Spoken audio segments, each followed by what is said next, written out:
Can I look at myself?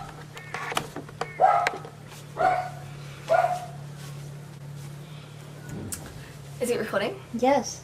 If you've never op shopped before or you haven't come from a family who op shops, like I have, here are 3 tips. 3 of my best tips that'll help you find some of the coolest gems.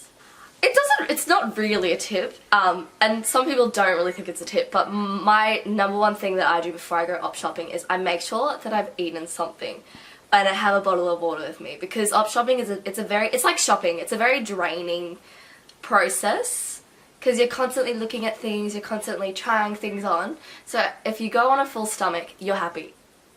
You're happy all the time. That's my number one tip. Number 2 tip is try things on.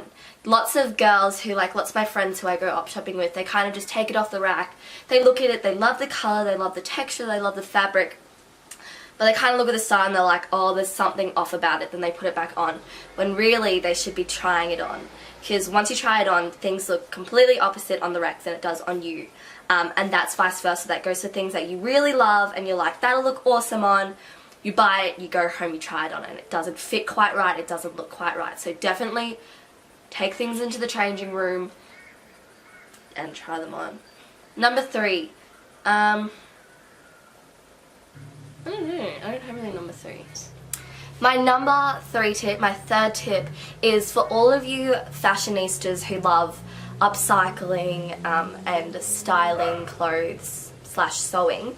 Op shops are definitely the best place to find clothes to do that, because one, you buy them for cheap, so if you muck up, it's completely fine.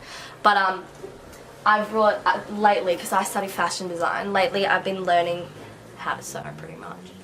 Got my little sewing machine over here. What the frick is under here?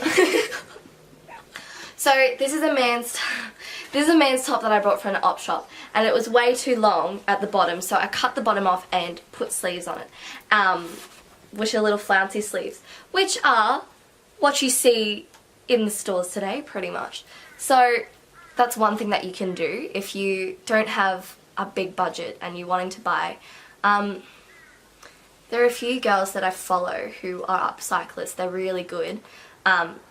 But yeah, they always have really cool ideas what to do, and pretty much you can find all the things that you find in stores these days that are like $200.